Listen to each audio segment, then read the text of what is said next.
Group D के 28 नवंबर की third shift में जो सवाल पूछा गया, ये रेलवे ने आधा अधूरा क्वेश्चन पूछकर बच्चों को कंफ्यूजन में डाल दिया। बच्चों सवाल देखो क्या लिखा हुआ है, जब रेजिस्टेंस बढ़ता है तो इनमें से क्या होगा। अब आपको मैं बता दूं, सबसे पहले तो आप लोग को यह पता होना चाहिए कि रेजिस्टेंस का जो फॉर्मूला होता है वो रो एल अपॉन ए होता है। हमें यहां पर रेजिस्टेंस क्या करना है, बढ़ाना है। अगर रेजिस्टेंस बढ़ाना है तो लंबाई को क्या करना पड़ेगा, बढ़ाना पड़ेगा। लंबाई बढ़ाओगे रेजिस्टेंस बढ़ जाएगा। एरिया क्या करना पड़ेगा, घटाना पड़ेगा। एरिया घटेगा तो रेजिस्टेंस हमारा बढ़ जाएगा। और अगर हम टेम्परेचर की बात करते हैं कि टेम्परेचर को बढ़ाने और घटाने से रेजिस्टेंस पे क्या प्रभाव पड़ता है, तो बच्चों इसकी जानकारी मैं आपको यहां देने वाला हूं। आपको मैं बता दूं, हर बार टेम्परेचर बढ़ाने से रेजिस्टेंस बढ़ता नहीं है, बढ़ भी सकता है, घट भी सकता है। डिपेंड करता है कि रेजिस्टेंस किसका पूछा जा रहा है, मेटल का पूछा जा रहा है कि अर्धचालक का पूछा जा रहा है। अगर मेटल का पूछा जा रहा है तो टेम्परेचर बढ़ाने से ध्यान रखना, रेजिस्टिविटी बढ़ती है, रेजिस्टेंस बढ़ता है। और अगर कंडक्टिविटी पूछी जाए तो कंडक्टिविटी घटती है।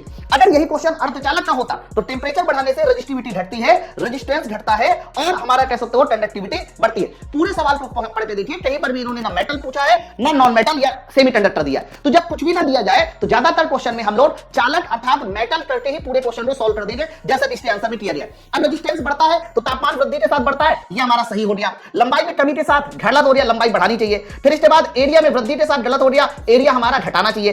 अब एक में अगर तापमान वृद्धि ली तो तापमान में कमी भी हमारा गलत हो जाएगा। तो सही आंसर ऑप्शन नंबर ए हो जाएगा। लेकिन ये सही आंसर तब होता जब यहां पर रेजिस्टेंस किसका पूछा गया होता, मेटल अर्थात धातु का पूछा गया होता। एक और पॉइंट मैं बता दूं, रेजिस्टेंस और टेम्परेचर के बीच ये वाला संबंध जो याद रखना, RT बराबर R नॉट ब्रैकेट में 1 plus alpha into delta T. यहां पर ये जो अल्फा होता है इसको बोलते हैं ऊष्मीय ताप गुणांक। अगर अल्फा की बात करते हैं, अल्फा हमारा ताप गुणांक होता है। जबकि चालक के लिए बच्चों ध्यान रखना, अल्फा की वैल्यू हमेशा प्लस में होती है और अर्धचालक के लिए अल्फा की वैल्यू हमेशा कैसी होती है, नेगेटिव होती है। तो इस दिए गए सवाल का जो सही आंसर हो गया ऑप्शन नंबर ए हो गया। थोड़ी सी लैंग्वेज छूटी हुई थी, हमने एग्जामिनर की भावनाओं का सम्मान करते हुए इसका आंसर ए लगा दिया।